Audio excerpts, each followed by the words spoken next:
Welcome to my channel. இன்றைக்கி ஒரு சுவையான வாழைக்காய் பொடி மாஸ் பண்ணலாம். அதுக்கு நான் 2 பெரிய முத்தலான வாழைக்காய் எடுத்துகிட்டு இருக்கேன்.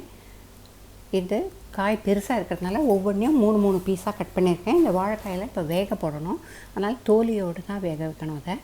அதுக்கு அரிசி களைஞ்ச தண்ணியில் வேக போட்டால் இந்த வாழைக்காய் வேகச்சு அதில் உள்ள அந்த பால் அந்த கரையெல்லாம் பாத்திரத்தில் ஒட்டிக்காமல் இருக்கும். அதனால தான் அரிசி களைஞ்ச தண்ணியில் போடுறது. இப்போது நல்லா அது கொதிக்கச்சு இந்த மாதிரி தோலி கொஞ்சம் டல்லாக போயிடும். அதை குத்தி பார்த்தோம்னா நல்லா சாஃப்டாக வெந்திருக்கும். இப்போ அந்த தண்ணியெல்லாம் வடிச்சிட்டு அதை ஆறினதும் இந்த மாதிரி தோலியெல்லாம் உரித்து எடுத்து வச்சுக்கணும். உரித்து எடுத்து வச்சுட்டு இப்போ இதை சீவணும்.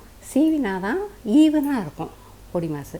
அதனால் இந்த மாதிரி பெரிய கிரேட்டரில் போட்டு சீவினாக்க அது ரொம்ப ஈவனாக விழும். வதக்கிறது இல்லாமல் ரொம்ப ஈஸியாக இருக்கும்.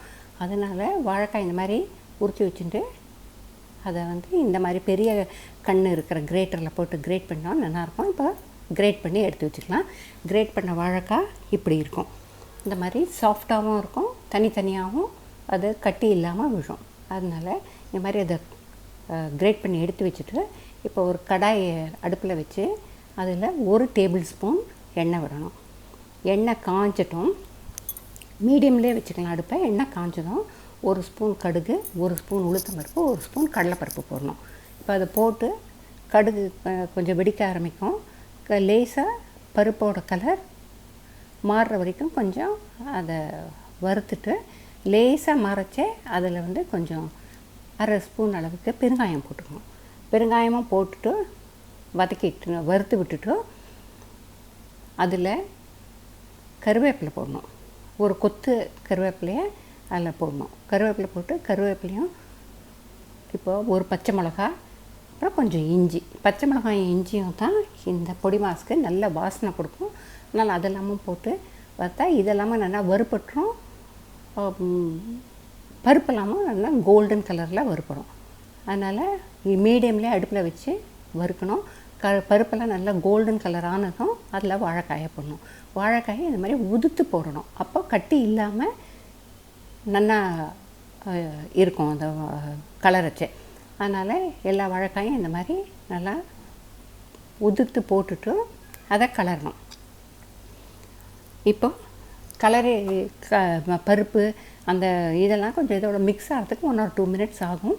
அதனால் அதை லோ ஃப்ளேமில் வச்சு நல்லா மெதுவாக நிதானமாக இந்த மாதிரி வதக்கினா எல்லாம் நல்லா கலந்து அந்த வாசனையில் இந்த வாழைக்காயில் இறங்கும்.